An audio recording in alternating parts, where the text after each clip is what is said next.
کہ سرکار افضل اعمال کون سے ہیں؟ جی تو آپ نے ارشاد فرمایا کہ اللہ اور اس کے رسول پر ایمان لانا.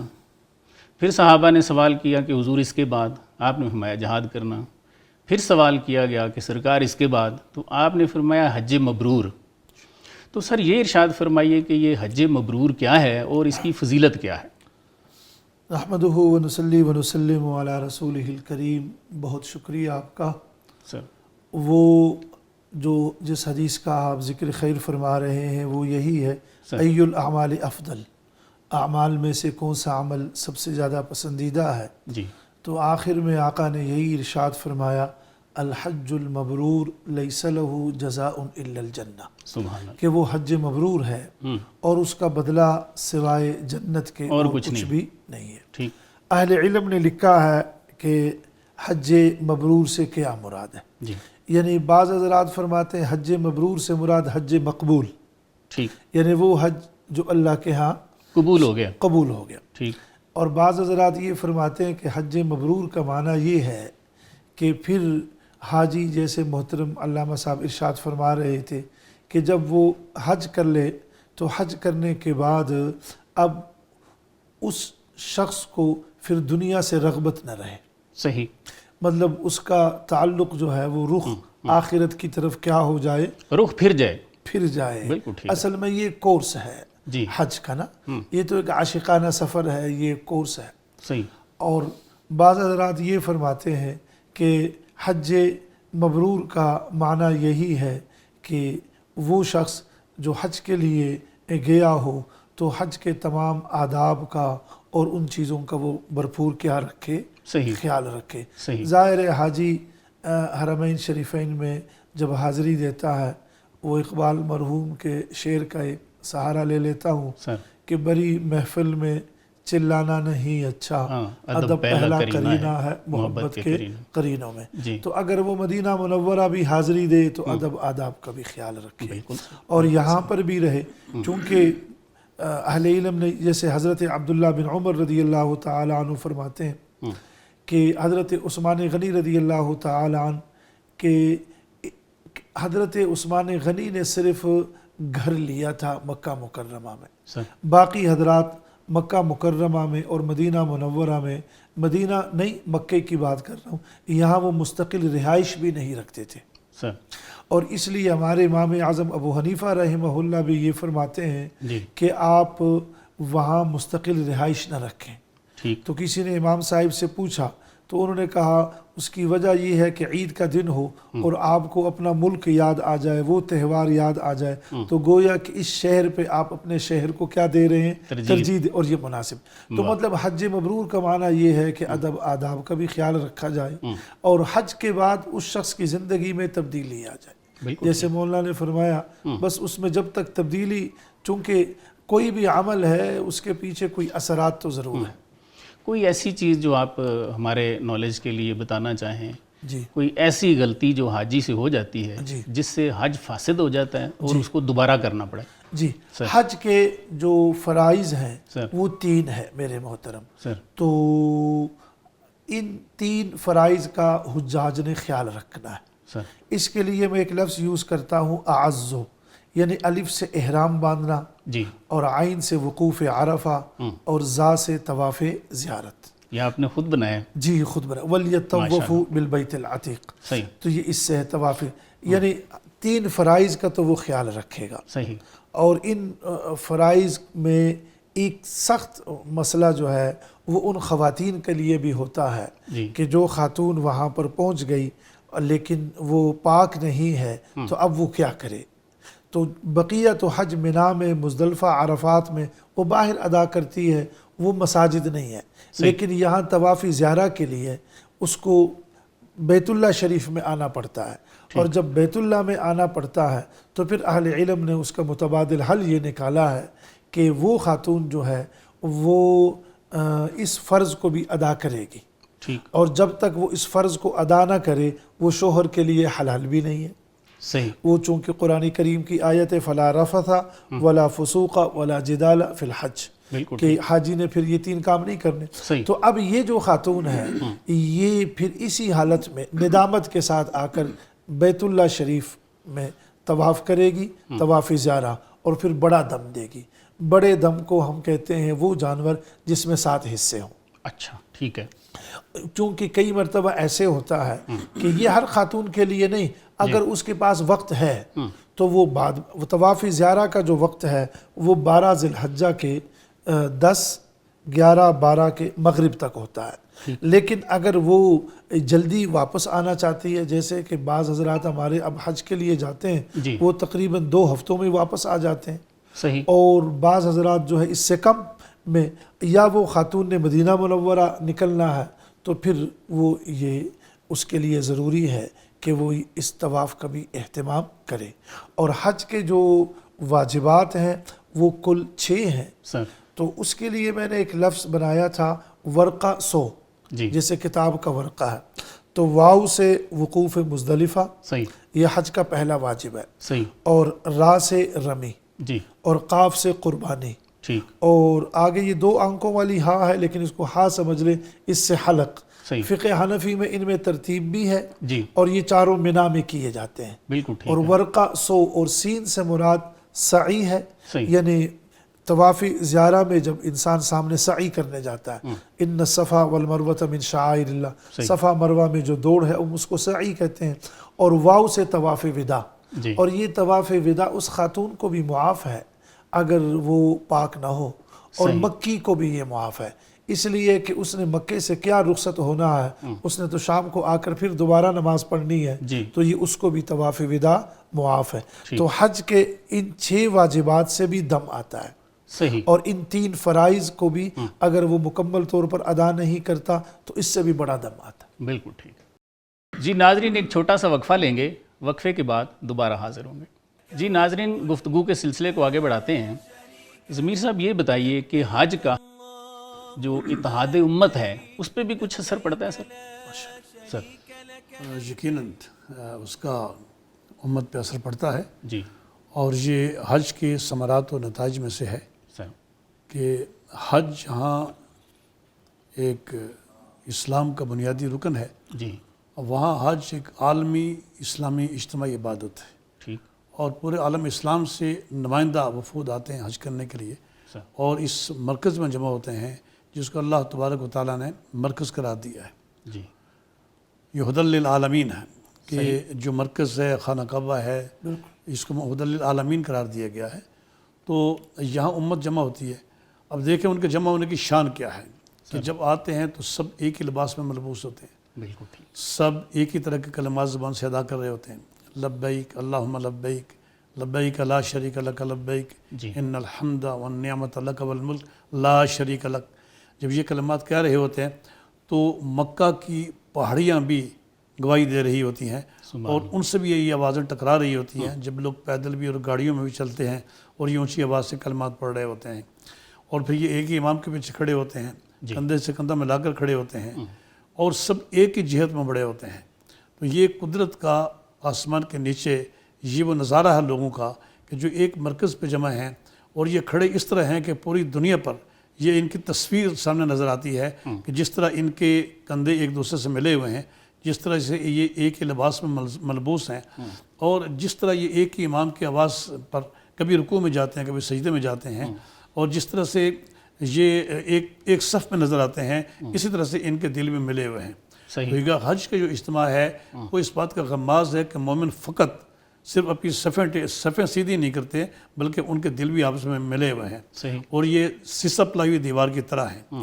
تو ہم نے یہ پر یہ دیکھنا ہے کہ اصل میں ہونا تو یہ چاہیے کہ جب لوگ اس مرکز عالم میں جمع ہوتے ہیں تو یہاں سے کچھ اثرات پوری دنیا پر جانے چاہیے. صحیح ہونا یہ چاہیے کہ ہمارے عالمی اسلامی فیصلے اس مرکز پر ہونے چاہیے, اور یہاں سے پوری دنیا پر نمائندہ وفود لے کر جائیں اور اس کا اثر پوری دنیا پر پڑے. لیکن کبھی جب ہم دیکھتے ہیں کہ حج ہو رہا ہے اور حاجی واپس آتے ہیں تو یہ خیال آتا ہے کہ شاید ہم نے حج کو ایک رسم بنا لیا ہے. صحیح کہ حج کے جو نتائج و ثمرات ہیں وہ تو یہ ہونے چاہیے کہ جس طرح سے لوگ ایک ہی صف میں کندھے میں لا کر کھڑے ہوتے ہیں اور وہ اس چیز کا اظہار ہوتا ہے کہ ہمارے جذبات و احساسات اور ہماری محبتیں، ہمارے دکھ درد برابر ہیں، لیکن جب وہ باہر نکلتے ہیں تو ان کی صفیں ٹیڑھی ہونے لگتی ہیں۔ بالکل ایسے ہی ہے۔ مساجد میں آتے ہیں تو صفیں سیدھی کرتے ہیں، جب مساجد سے باہر نکلتے ہیں تو صفیں ٹیڑھی ہونے لگتی ہیں۔ درست ہے۔ تو اس سے یہ پتہ چلتا ہے کہ بے شک کندھے تو ملے ہوتے ہیں لیکن دلوں کی جو کڑواہٹ ہے وہ دور نہیں ہوتی ہے۔ بالکل ایسے لہذا ضروری ہے کہ حاجی کو یہ سمجھایا جائے کہ آپ جب خانہ کعبہ میں حج کرنے کے لیے جاتے ہیں اور امت مسلمہ کے یعنی اطراف عالم سے لوگ وہاں آ کر جمع ہوتے ہیں، ان میں آپ بھی کھڑے ہوتے ہیں، اپنے دل کو بالکل پاک کر لیں، محبت سے بھر لیں۔ آپ فرما رہے تھے، سوری آپ کی بات کٹ رہی ہے، کہ لوگوں تک جو غیر مسلم ہیں ان تک اس کے کچھ اثرات جاننے چاہیے کہ یہ ایک ہیں، ان تک تو جاتے ہیں، اسی لیے وہ ہم سب کو باری باری مارتے ہیں، لیکن ہم تک نہیں آ رہے۔ یہ بڑی ایک عجیب سی بات ہے۔ ہاں اب دیکھیں، یہ بڑے افسوس سے کہنا پڑتا ہے کہ آپ دیکھیں کہ دنیا میں امریکہ کسی ایک ملک کا نام نہیں ہے، بلکہ وہ کئی ملکوں کا مجموعہ ہے۔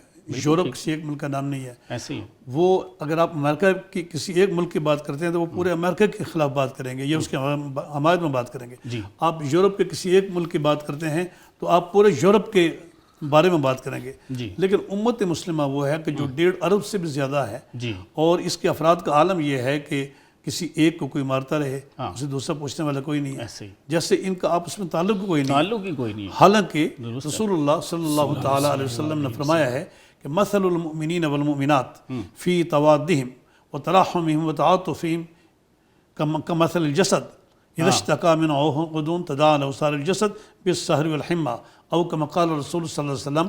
حضور فرماتے ہیں کہ مسلمان مردوں اور عورتوں کے باہمی احساسات و جذبات کی مثال ایک جسم کی طرح ہے۔ بالکل ایسے۔ جس طرح کسی ایک جسم کا کوئی عضو بیمار ہو جائے سارا جسم اس کی بیمار پرسی کرتا ہے۔ تو آپ دیکھیں گے کہ آپ سر کے بالوں سے لے کر پاؤں کے ناخنوں تک پورا جسم باہم پیوست ہے۔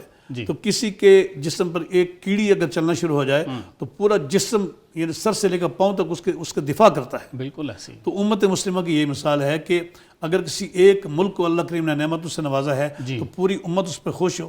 اگر کسی ایک ملک کو کوئی تکلیف ہوئی ہے اور پریشانی ہوئی ہے تو پوری امت کو اس پر متحرک ہونا چاہیے۔ اور حج جو ہے یہ اس کا بہت بڑا ذریعہ ہے، اتحاد امت کا حج بہت بڑا ذریعہ ہے، اور محبتوں کو دلوں کے اندر راسخ کرنے اور امت کو متحد کرنے کے لیے یہ عالمی اجتماعی عبادت ہے، جس کے لیے ہمیں سمجھنا چاہیے کہ حج کر کے ہمیں پھر وہی حج سے پہلے والی کیفیت میں نہیں ہونا چاہیے۔ صحیح۔ جیسے میں نے پہلے بھی عرض کیا ہے کہ ہر عبادت کرنے والے پر اثر انداز ہوتی ہے، تو حج کا اثر یہ ہے کہ ایک تو انسان اللہ سے ڈرتا رہے، سب کو گناہوں سے معافی مانگے، دوسرا وہ دوسرے مسلمان بھائیوں کے لیے نرم گوشہ رکھے، بالکل دوسروں کو معاف کرنے کا جذبہ پیدا کرے اور ان سے بھائی چارہ پیدا کرے۔ بالکل ٹھیک۔ قریشی صاحب یہ ارشاد فرمائیے کہ کیا حج اور عمرہ افلاس دور کرتے؟ جی بالکل میرے محترم، کسی زمانے میں نے اس پر ایک مضمون لکھا تھا، رزق کے 16 دروازے۔ سر تو جیسے استغفار سے رزق بڑھتا ہے، ماں باپ کی خدمت سے رزق اللہ کریم جو ہے وہ بڑھاتے ہیں۔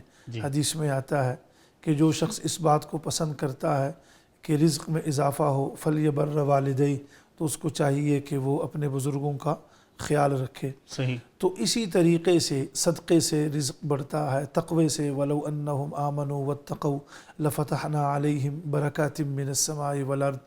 اسی طریقے سے حضرت جابر رضی اللہ تعالی عنہ کی روایت ہے کہ حاجی جو ہے مل امعارو، یعنی اس کا ترجمہ ہے ای مفتقرہ، کہ حاجی کبھی فقیر نہیں ہوتا۔ چونکہ جب آپ اللہ کریم کو جب آپ اللہ کے راستے میں خرچ کر رہے ہوتے ہیں تو واللہ الغنی وانتم الفقراء، اللہ کریم تو غنی ہے اور ہم محتاج ہیں۔ تو کسی خاندانی آدمی کے ہاں بھی آپ تشریف لے جائیں اور 2 روپے لگا دیں تو اس کی کوشش ہوتی ہے میں اس پر اب 4 لگا دوں۔ بالکل ایسے۔ تو رب تعالیٰ بھی یہ رقم اپنے پاس رہنے نہیں دیتا، حاجی کو یقیناً واپس کرتا ہے۔ کس درجے میں، کس صورت میں، کس زاویے میں وہ واپس کرتا ہے، وہ فعل الحکیم لا یخلو عن الحکمہ، وہ حکیم خود ہی جانتا ہے۔ لیکن حاجی کو وہ رقم اور آخرت میں تو ہے ہی ہے، اس کا اجر تو ہے۔ بالکل ایسے۔ جی ناظرین، ایک چھوٹا سا وقفہ لیں گے، وقفے کے بعد گفتگو کے سلسلے کو جاری رکھیں گے۔ جی ویلکم بیک ناظرین۔ ضمیر صاحب یہ ارشاد فرمائیے کہ جو شخص استطاعت رکھنے کے باوجود حج نہیں کرتا تو سر اس کے لیے کیا وعید ہے؟ جناب اس کے لیے بڑی سخت وعید ہے. سر دیکھیے جب اللہ تعالیٰ نے تمام مسلمانوں کے لیے یہ اعلان فرمایا ہے، جیسے کہ آپ نے بھی آیت پڑھی ہے جی کہ وَلِلَّهِ عَلَى النَّاسِ حِجُّ الْبَيْتِ مَنِ اسْتَطَاعَ إِلَيْهِ سَبِيلًا سر وَمَنْ كَفَرَ فَإِنَّ اللَّهَ غَنِيٌّ عَنِ الْعَالَمِينَ، جی کہ تمام لوگوں پر اس گھر کا حج کرنا فرض ہے جو صاحب استطاعت ہیں، اور جو انکار کر دے تو اللہ تعالیٰ تمام جہانوں سے بے نیاز ہے. جی اللہ تبارک و تعالیٰ کو اس کی کوئی پرواہ نہیں ہے کہ کوئی حج کرتا ہے یا کوئی نہیں کرتا. ٹھیک جو حج کرتا ہے وہ سرخرو ہوتا ہے، اللہ تبارک و تعالیٰ اسے اجر عطا کرتا ہے، جی اللہ تبارک و تعالیٰ اسے انعام دیتا ہے. صحیح. اور جو حج نہیں کرتا تو اس کا نقصان ہوتا ہے. تو حج یعنی فائدہ یا نقصان انسان کو ہی ہوتا ہے. ٹھیک. اللہ تبارک و تعالیٰ بے نیاز ہے، وہ نفع نقصان سے ماورا ہے. تو جو شخص حج نہیں کرتا ہے تو اس کے بارے میں سرکار دو عالم صلی اللہ تعالی وسلم کا ارشاد ہے جی کہ وہ یہودی ہو کر مرے یا اللہ عیسائی ہو اکبر. کر مرے. بالکل ایسے. یعنی وہ حج کرنے والا صاحب استطاعت شخص جو ہے، اگر وہ کسی مجبوری کی وجہ سے نہیں روکا، اس کو کسی ظالم حکمران نے نہیں روکا، وہ کوئی بیمار نہیں تھا یا کوئی اور پرابلم نہیں تھا جس کی وجہ سے وہ حج کے لیے نہ آئے، وہ جان بوجھ کر نہیں آیا ہے، استطاعت ہونے کے باوجود بھی جان بوجھ کر حج کرنے کے لیے میں نہیں اس آیا. حدیث کو تھوڑا سا سمجھنا چاہ رہا ہوں آپ سے. کیا اس سے یہ مراد ہے کہ سرکار نے فرمایا کہ ہم بری ہیں اس سے، یہودی ہو جائے یا نصرانی ہو جائے، یا اللہ تعالیٰ بری ہیں اس سے، جیسے بھی اس کو موت آ جائے اس پہ رحمت نہیں ہوگی؟ بالکل اس کی آپ جو بھی تشریح کریں کہ اس سے بالکل واضح ہوتا ہے کہ سرکار دو عالم علیہ السلام نے اس اللہ تعلقی کا اظہار کیا بالکل ٹھیک. کہ یہ شخص یہودی ہو کر مرے یا عیسائی ہو کر مرے، ہمیں اس سے کوئی غرض نہیں ہے. اللہ کہ جو شخص اللہ تعالیٰ کے حکم کا نظر انداز کرتا ہے، جو سرکار دو عالم صلی اللہ تعالی وسلم کے حکم کی تعمیل نہیں کرتا ہے، اور جو صحابہ کرام اور اسلاف امت کی پرواہ نہیں کرتا ہے، صحیح. ان کے نقش قدم پر نہیں چلتا، جو اللہ اور اللہ کے رسول صلی اللہ علیہ وسلم کی اطاعت نہیں کرتا ہے اور محض اپنی وہ نفس پرستی میں مبتلا ہے اور دنیا پرستی کے وبال میں مبتلا ہے، صحیح. تو اس شخص کے لیے رسول اللہ علیہ وسلم کا یہ فرمان ہے. اور یہ بھی دیکھیے کہ رسول اللہ علیہ وسلم کے یہ کلمات بہت بڑی وعید ہے، سر اس لیے کہ سرکار دو عالم علیہ السلام تو اتنے رحیم و کریم ہیں کہ وہ اتنے سخت کلمات تو نہیں فرماتے. سبحان اللہ. بالکل ایسے. انہوں نے تو ان لوگوں کے لیے بھی دعا فرمائی ہے جنہوں نے آپ کو زخمی کیا تھا. یعنی ایسے بندے سے اگر سرکار بے نیاز ہیں تو پھر اللہ بھی بے نیاز ہیں. یقیناً کہ اللہ کے رسول صلی اللہ علیہ وسلم سے جس اللہ تعلقی کے اظہار فرمائے، اللہ تبارک و تعالیٰ کو اس سے کوئی غرض نہیں کہ اس سے تعلق ہے. کوئی غرض. کیونکہ یہ تو پھر مکہ کے وہ کافر جو لوگ کہتے تھے جی. کہ ہمیں کوئی ضرورت نہیں ہے درمیان کے کسی واسطے وسیلے کی، ہم تو ڈائریکٹ اللہ تعالیٰ کے دوست ہیں. صحیح ہے. نحن ابناء اللہ و احبہ. تو اللہ تبارک و تعالیٰ نے ان کے اس دعویٰ کو مسترد کیا ہے اور فرمایا کہ قل ان کنتم تحبون اللہ فاتبعونی یحببکم اللہ، سبحان اللہ. کہ اگر تم اللہ سے محبت کرنا چاہتے ہو تو رسول کی اس راستے سے آؤ. اس راستے سے بالکل ایسے. جو شخص یہ کہے کہ وہ رسول اللہ کی بات نہیں مانتا تو اللہ تعالیٰ کو اس کی کیا پرواہ ہوگی. بالکل. اللہ تعالیٰ کو، اللہ کے رسول کو اس کی کوئی پرواہ نہیں. اور یہ دنیا میں جو لوگ سمجھ جائیں سنبھل جائیں تو ان کے لیے بڑی خوشبختی ہوگی، ورنہ ان کے لیے بہت ہی سخت نتائج ہوں گے جس کے وہ پچھتائیں گے صحیح، لیکن واقع کچھ چارہ کار نہیں ہوگا. بالکل. تو دعا کر سکتے ہیں کہ اللہ تبارک و تعالیٰ ایسے غافل لوگوں کو بیدار کریں آمین. کہ بعض اوقات انتہائی وہاں قریب بھی رہتے ہیں اور صاحب ثروت بھی ہیں، صاحب استطاعت بھی ہیں، لیکن وہ حج نہیں کرتے. ہم دعا کر سکتے ہیں کہ اللہ تبارک و تعالیٰ ان کو ہدایت دے آمین. تاکہ وہ جاگ جائیں اور وہ بھی حج کریں اور بڑی اللہ تعالیٰ کی نعمت سے فیض یاب ہو جائیں. بالکل صحیح. قریشی صاحب، مناسک حج اول تاخر ان پہ روشنی ڈالیے پلیز. جی محترم، یہ حضرت ابراہیم علیہ السلام اور حضرت اسماعیل علیہ السلام جب دونوں باپ بیٹا سر تعمیر کعبہ سے جب فارغ ہوئے جی. تو ان کی حضرت ابراہیم کی کئی دعائیں ہیں، تو ان میں سے ایک دعا یہ بھی ہے وَأَرِنَا مَنَاسِكَنَا، جی. کہ یا ربا حج کے جو اعمال ہیں، اسی پر ملا علی قاری کی کتاب بھی ہے مناسک حج، بہت مشہور اور معروف ہے، ٹھیک. اردو میں اس کا ترجمہ بھی ہے. جی. تو حاجی جو ہے وہ 8 ذی الحجہ کو منا آتا ہے، صحیح.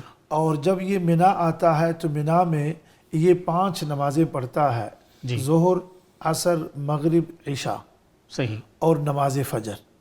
اور کبھی انتظامی مجبوری کی وجہ سے نماز فجر سے پہلے ہی یہ میدان عرفات کی طرف تشریف لے جاتا ہے. ٹھیک.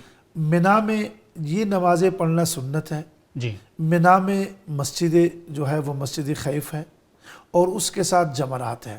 ٹھیک. اور منا کو منا اس لیے کہتے ہیں کہ ینم الدم عربی زبان میں یہ لفظ استعمال ہوتا ہے کہ یہاں خون بہایا جاتا ہے. ٹھیک. قربانی بھی منا میں ہی ہے. صحیح. اور وہ منحر حضرت ابراہیم علیہ السلام نے اپنے بیٹے کو جو ذبح کیا تھا وہ منا میں ہی کیا تھا. ٹھیک. وہ جو اقبال مرحوم فرماتے ہیں یہ فیضان نظر تھا یا کہ مکتب کی کرامت تھی، سکھائے کس نے اسماعیل کو آداب فرزندی. وہ جگہ سر جگہ موجود ہے. سبحان اللہ. سعادت مند بیٹھا جگ گیا فرمان باری پر، زمین و آسماں حیران تھے اس اطاعت شعاری پر. وہ جگہ موجود ہے پہاڑی پہ. اس ترک کے معماروں سے انسان قربان ہو جائیں. جی. مکہ مکرمہ میں بھی، مدینہ منورہ میں، جہاں کوئی ایسے انہوں نے کوئی نہ کوئی آپ کے لیے اشارہ چھوڑ دیا ہے کہ یہاں سے ایک تاریخ کا طالب علم سبق لے لے. تو منا کو اس لیے منا کہتے ہیں.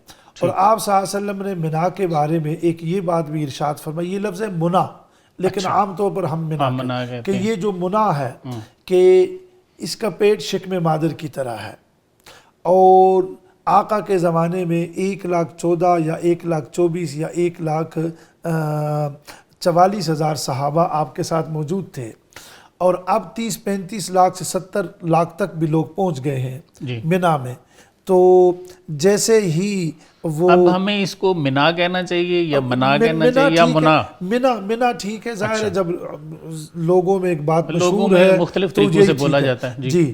تو یہ جو منا ہے اس میں جیسے کہ اللہ کریم وہ بچہ جو ہے شکم مادر میں جو اس کو وہ گروتھ اور وہ اس کو اوپر تک لے کر آتے ہیں تو ایسے ہی اللہ ان کے لیے وہاں بھی سپیس جگہ دیتے ہیں. یہاں پر جتنے بھی یہ حجاج قیامت تک جمع ہوں گے اسی گراؤنڈ میں سموئے جائیں گے. سبحان اللہ. علامہ ابن قیم رحمہ اللہ نے لکھا ہے کہ آقا کا ایک عظیم معجزہ قرآن ہے جو قیامت تک محفوظ ہے. ایک معجزہ یہ جمرات میں جو ہم کنکریاں مارتے ہیں نا منا میں، تو ہر حاجی 70 کنکریاں مارتا ہے. اب اس پر بات کرتے ہیں تو وہاں پر کنکریوں کا اتنا ڈھیر بھی نظر نہیں آتا. تو اللہ کریم فرشتوں کے ذریعے سے ان کو کیا کر لیتے ہیں، اٹھا لیتے ہیں. تو منا سے حاجی جو ہے وہ عرفات آتا ہے. جب وہ عرفات آتا ہے یہ 9 ذی الحجہ ہے. ٹھیک ہے. یہ ہمارے ہاں عید سے ایک دن پہلے. تو 9 ذی الحجہ میں منا میں جو عرفات میں مسجد ہے، مسجد نمرہ، اس میں جناباً سعودی عرب بادشاہ کو آنا چاہیے، خود خطبہ دینا چاہیے. تو وہ خود نہیں آتا تو وہ کسی اپنے نمائندے کو نامینیٹ کر کے وہ وہاں آ کر کیا دیتا ہے، خطبہ دیتا ہے. میدان عرفات کو امام سہیلی رحمہ اللہ نے لکھا ہے کہ اس کو عرفات اس لیے کہتے ہیں حضرت آدم اور اماں جان حضرت حوا کا تعارف یہاں ہوا. یا جیسے مولانا نے فرمایا کہ دنیا بھر سے لوگ آتے ہیں لتعارفوا، ہمارا ایک دوسرے سے کیا ہو جاتا ہے، تعارف ہو جاتا ہے. یا جبریل امین آئے، انہوں نے آقا کے حدود بتائے. منا کے اپنے حدود ہیں، عرفات کے اپنے حدود ہیں، مزدلفہ کے اپنے حدود ہیں. اچھا جی. تو آقا کو حضرت جبریل امین عرض کرنے لگے حل عرفت، آپ جان چکے؟ آقا نے فرمایا میں جان چکا ہوں. یا یہ ہے کہ میدان عرفات میں وَيُدْخِلُهُمُ الْجَنَّةَ عَرَّفَهَا لَهُمْ، یہاں خوشبو ہے، آہوزاری ہے، کئی اس کے معرفت خداوندی ہے. یہاں وقوف عرفہ زوال کے بعد حاجی شروع کر لیتا ہے. وقوف کا معنی ہوتا ہے ٹھہرنا. تو کبھی خیمے میں، کبھی فیملی کے ساتھ باہر نکل کے الذین یذکرون اللہ قیاما، کھڑے ہو کر یہ حاجی آہوزاری کرتا ہے. وقت کو بچانے کے لیے یہاں پر 2 نمازیں ہم مل کر پڑھتے ہیں، نماز عصر بھی اور نماز مغرب بھی. پانی کو بھی بچایا جا رہا ہے، وقت کو بھی بچایا جا رہا ہے. ہاں یہاں حجاج حضرات ایک سوال کرتے ہیں کہ یہاں پر ہم مقیم کب ہیں، مسافر کب ہے؟ تو جو جمہور کا ایک فتویٰ ہے وہ یہی ہے کہ اگر 2 ہفتوں سے کم قیام ہے حاجی کا تو وہ ان تینوں جگہوں پر مسافر ہے. اور اگر 2 ہفتوں سے زیادہ اس کا قیام ہے تو جیسے عام دنیا میں بھی کہیں بھی وہ مقیم ہے تو یہاں پر بھی حاجی کیا ہے، مقیم ہے. مقیم امام کے پیچھے تو مکمل نماز پڑھے گا، اور جب اپنی نماز پڑھے گا تو 4 کے بجائے پھر 2 پڑھے گا. اچھا جی. یہ عصر تک، مغرب تک حجاج انتظار کرتے ہیں. اس کا وقت جو ہے وہ صبح تک ہے، لیکن یہ مغرب کی نماز جیسے مغرب کا وقت ہو جاتا ہے تو وہ لوگ جنائمن نماز مغرب ادا کیے بغیر یہ تمام حجاج اکرام بڑے ذوق اور شوق کے ساتھ یہ مزدلفہ آ جاتے ہیں. مزدلفہ کو مزدلفہ اس لیے کہتے ہیں، یہ رات کا کچھ حصہ ہم گزارتے ہیں. وہاں پر الذی جعل لکم الارض فراشا، زمین فرش ہے، والسماء بناء، آسمان چھت ہے، وہاں کوئی خیمہ شیمہ نہیں ہے. اچھا جی، وہاں پر یہ حاجی جب پہنچ جاتا ہے تو یہاں آ کر حاجی سب سے پہلے مغرب کی نماز پڑھتا ہے، پھر مغرب کے بعد عشاء پڑھتا ہے، پھر مغرب اور عشاء کی نماز سے فارغ ہو کر حاجی جو ہے پہلے دن کے لیے 7 کنکریاں، پھر 21، پھر 21، پھر 21، 21 3 63 اور 7 70، یہ 70 کنکریوں کو چنے کے دانے کے بقدر یہ چن لیتا ہے، اپنے پاس بوٹل میں یا کسی چیز میں رکھ لیتا ہے. یہ صبح کی نماز مزدلفہ میں ہی پڑھتا ہے. صبح کی نماز پڑھنے کے بعد اب یہاں سے حج کے 6 واجبات شروع ہو جاتے ہیں. تو پہلا جو واجب ہے وہ وقوف مزدلفہ ہے.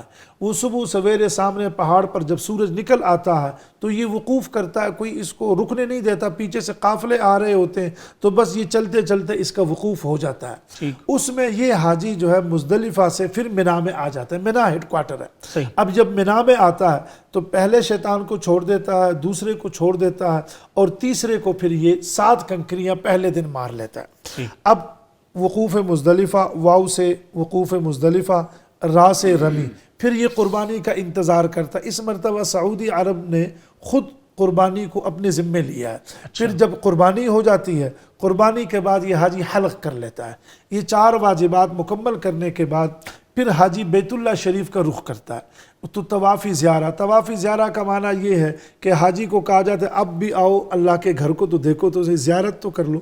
تو یہ یہاں آ جاتا ہے. جب یہ یہاں آتا ہے تو یہ کپڑوں میں یہ طواف کیا جاتا ہے. تو یہ اب چونکہ احرام یہ اتار چکا ہے تو یہ کپڑوں میں طواف زیارہ. احرام کہاں اتارا ہے؟ احرام اس نے جب اس کو خبر ملتی ہے کہ قربانی آپ کی ہو گئی تو ساتھ ہی یہ حلق کر کے بس احرام اتار دیتا ہے. وہ منا میں بھی اتار سکتا ہے، عزیزیہ میں اگر بلڈنگ ہے تو بلڈنگ میں بھی یہ اتار لیتا ہے. اس کے بعد پھر یہ آتا ہے میرے محترم یہ حاجی جو جتنے بھی ہیں یہ طواف زیارہ، چونکہ حج کے 3 فرائض میں سے آخری فرض ہے وقوف عرفہ، جس کو رکن اعظم بھی کہتے ہیں، وہ بھی یہ کر چکا، احرام بھی یہ باندھ چکا.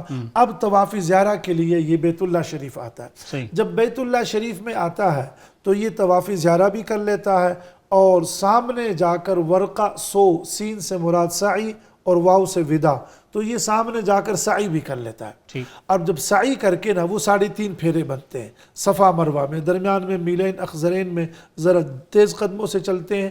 وہ خواتین کے لیے نہیں ہے، صرف مرد حضرات کے لیے. اب یہ طواف ودا کا مفہوم یہ ہے کہ آخری طواف، لیکن کوشش حجاج یہ کرتے ہیں کہ اسی وقت کر لیں، ورنہ اس کے بعد یہ دوبارہ حج بھی عمرہ بھی کر سکتے ہیں اور اس کے بعد دوبارہ طواف بھی کر سکتے ہیں.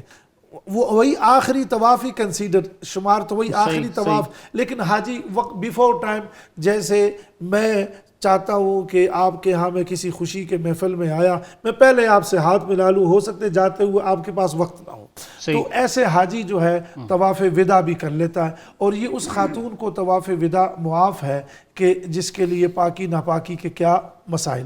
آپ صلی اللہ علیہ وسلم نے حج کے سفر میں حضرت صفیہ کو بھی اپنے ساتھ رکھا، ان کو بھی ایک مسئلہ پیش آیا یہی. حضرت ام المؤمنین حضرت عائشہ صدیقہ رضی اللہ تعالی عنہا کو بھی اپنے ساتھ رکھا، ان کو بھی. حضرت سودا کو بھی اپنے ساتھ رکھا، تاکہ قیامت تک جتنی خواتین حج کے لیے آئے ان کو بھی یہاں سے کیا ملے؟ رہنمائی ملے. اچھا، پھر یہ حاجی واپس آتا ہے منا میں. کچھ لوگ عزیزیہ بھی آتے ہیں. عزیزیہ منا کے ساتھ علاقہ ہے جہاں پر حجاج کو رکھا جاتا ہے، سرکاری حجاج کو مستقل وہیں پر رکھا جاتا ہے. تو پھر یہ لوگ منا میں، اب منا میں رہنا سنت ہے، تو پھر دوسرے دن، پہلے دن تو اس نے پہلے درمیان والے کو چھوڑ کر بڑے شیطان کو 7 کنکریاں ماری تھی. پھر دوسرے دن زوال کے بعد پھر یہ جناب من یہ حاجی جو ہے یہ تینوں شیاطین کو 7 کنکریاں مارتا، 21. پھر اگلے دن بھی 21 ظہر کے بعد، زوال کے بعد. اب یہ ٹھیک ہے. اب قرآن کریم کا ایک فارمولہ ہے، فَمَن تَعَجَّلَ فِي يَوْمَيْنِ فَلَا إِثْمَ عَلَيْهِ وَمَن تَأَخَّرَ فَلَا إِثْمَ عَلَيْهِ. اگر یہ حاجی جو ہے یہ تیسرے دن، یعنی پہلے دن یہ کنکریاں مار چکا ہے، پھر 2 دن پھر مار چکا ہے، تیسرے دن اگر یہ مغرب تک وہیں پر رہتا ہے تو پھر اگلے دن بھی اس کو رہنا پڑتا ہے. تو پھر اگلے دن بھی یہ کنکریاں مار کے واپس اپنے خیمے میں آ جاتا ہے. صحیح. تو یوں اس کا حج مکمل ہوتا ہے. یہ 8 ذی الحجہ سے شروع ہے اور 13 ذی الحجہ تک. 8 9 10 11 12 13. صحیح. اور اس میں حجاج سے ہم یہی گزارش کریں گے آپ ہی کے توسط سے کہ وہ واجبات کا خیال رکھیں، چونکہ اس کے ذریعے سے دم، وہاں حجاج دم کے مسائل بڑے پوچھتے ہیں، دم کوئی بھی نہیں دیتا. صحیح. پیسہ ہمارا بڑا ڈی ویلیو ہے. صحیح. تو لیکن یہ ہے کہ دم تو دینا پڑے گا. اور تو ان 3 فرائض کو نہ چھوڑیں. 3 فرائض، ایک ہے احرام باندھنا. احرام کا مطلب یہ ہے کہ جیسے تکبیر تحریمہ ہے تو اس کو آپ تحریمہ اس لیے کہتے ہیں کہ کچھ چیزیں وقتی طور پر آپ پر کیا ہو جاتی ہے، حرام ہو جاتی ہے. تو اس نماز کے اندر تخلقوا باخلاق اللہ، آپ وہ صفات آپ کھاتے نہیں ہیں، پیتے نہیں ہیں، چلتے. ایسے ہی احرام کا معنی بھی یہی ہے کہ جب وہ 2 انسلے کپڑے آپ چادریں پہن لیتے ہیں، جیسے مولانا فرما رہے تھے، تو اب آپ ناخن نہیں تراش سکتے، خوشبو نہیں لگا سکتے، میاں بیوی جو ہے ایک دوسرے کے قریب نہیں آ، اس لیے اس کو احرام کہتے ہیں. اور احرام کے بعد یہ حج کا ایک یونیفارم ہے، اور ایک وہ آخرت کا سفر بھی سامنے، اور ایک وقوف عرفہ، یہ اور وہ حج کا رکن اعظم بھی ہے. جتنے ہمارے حجاج بیمار ہوتے ہیں باقاعدہ وہ ان کو احرام پہنا کے وقوف عرفہ ضرور لے کر آتے ہیں. ایک شخص سویا ہوا بھی وہاں چلا جائے اس کا حج ہو جائے گا. فقہا نے یہاں تک لکھا ہے کہ اگر اس کی کوئی چیز نیچے گر جائے اور وہ میدان عرفات میں اس کی تلاش میں اندر آ گیا، اس کا حج ہو گیا. لیکن وقوف عرفات کے میدان میں آنا ضروری ہے. اور ایک یہ طواف زیارہ ہے جس کی طرف آپ اشارہ فرما رہے تھے. تو یہ 3 فرائض ہیں اور 6 واجبات ہیں. وقوف مزدلفہ ہے، پھر رمی ہے، پھر قربانی ہے. حلق سے مراد سر منڈوانا ہے، اور حلق میں قصر بھی ہے، دونوں کام کر سکتے ہیں. چوتھائی بالوں کو لینا ہے. اور ایک جناب من 2 واجبات حرم میں آ کر کرنے ہیں، ایک سعی ہے اور ایک وداع ہے. آج کل کے حجاج وہاں سے بڑا یہ مسئلہ پوچھ رہے ہیں کہ ناخنوں کو ہم تراشیں یا نہ تراشیں، تو حاجی اس سے مستثنا ہے. ویسے بھی یہ عمل جو ہے یہ مستحب ہے. حضرت تشریف فرما ہے ہم فرائض کا نہیں پوچھتے، واجبات کا نہیں. جب سے یہ 1 ذی الحجہ شروع ہونا تو بس فیس بک کی دانشور اس پر شروع ہو جاتے ہیں. تو یہ مستحب ہے، کر لیا تو ٹھیک ہے، نہ کیا اس سے کوئی فرق نہیں پڑتا. لیکن یہ ہے کہ حاجی واجبات کا خیال رکھے اور وہ ضروری ہے، ظاہر ہے وہ ضروری ہے. اور اس کے ذریعے سے، اور یہ جو دم ہے یہ وہیں پر ہی دینا ہوتا ہے. صحیح. کہاں پر؟ مکہ شریف میں، وہیں پر. اور اس کے لیے بھی انسان کو چاہیے کہ کچھ رقم کا بندوبست بھی کر لے. اگر اور عام حالات میں اگر اس سے کوئی غلطی شلطی حجاج سے، تو ان سے ہم یہی عرض کرتے ہیں کہ جب آپ لوگ حرمین میں جاتے ہیں تو عام طور پر ان خدام الحجاج کو تنخواہیں کم ملتی ہے، کبھی وقت پر ملتی ہے کبھی نہیں. تو 1 ریال 2 ریال حسب توفیق جو ہے وہ اس کو کر لیا جائے. ایک عرض آپ سے ایک آخری بات عرض کر دوں کہ حجاج یہ بھی پوچھتے ہیں کہ اگر آپ نے پہلے حج کیا ہے تو آپ اپنے ماں باپ کے نام پر جو حج کرتے ہیں اس کو ہم حج بدل کہتے ہیں. حج بدل کے لیے نیت وہی ہے. بس شروع میں آپ یہ کہیں کہ یا رب کریم اللہم انی ارید الحج، میں حج کا ارادہ کرتا ہوں یا کرتی ہوں، اور یہ میں اپنے بزرگوں کے نام پہ. ایک اور ایک جو مولانا نے یہ فرمایا وَلِلَّهِ عَلَى النَّاسِ حِجُّ الْبَيْتِ، یہ حج افراد ہے. یعنی اکیلے ایک شخص مکی ہے، مکہ مکرمہ کا رہائشی ہے، وہ حج کرتا ہے، سال کے 11 مہینوں میں اس کو موقع ملتا رہتا ہے. یہ حج افراد ہے. اور ایک جو عام طور پر میجورٹی میں ہم جو جاتے ہیں یہ حج تمتع ہے. فمن تمتع بالعمرۃ، یہ تمتع کا معنی یہ ہے ایک تیر سے 2 شکار، جس کے ساتھ عمرہ بھی کرتے ہیں. ہم پہلے جا کر عمرہ کر لیتے ہیں، پھر کپڑوں میں آ جاتے ہیں، پھر حج کے ایام میں ہم حج کرتے ہیں. اس کو حج تمتع کا معنی فائدہ اٹھانا. اور ایک ہے حج قران جو بالکل جیسے آج 18 ہے، بہت سارے لوگ قریب وقت میں وہاں پہنچ جاتے ہیں. تو جب وہ یہ دیکھتے ہیں کہ اب حج بالکل قریب ہے، وہ احرام نہیں اتارتے. قران، قرن سے، قرن کا معنی زمانے کا آپس میں ملنا. خیر القرون قرنی آقا فرماتے ہیں. تو یہ لوگ ایک ہی احرام میں کیا کر لیتے ہیں؟ عمرہ بھی کر لیتے ہیں، نہیں عمرہ بھی کر لیتے ہیں، اور ساتھ ہی کیا کر لیتے ہیں؟ طواف کر لیتے ہیں. وہ بھی قرآن سے ثابت ہے وَأَتِمُّ الْحَجَّ وَالْعُمْرَةَ لِلَّهِ، کہ تم حج اور عمرے کو ملا کر بھی کر سکتے ہو. وہ حج قران کہلاتا ہے. اور صرف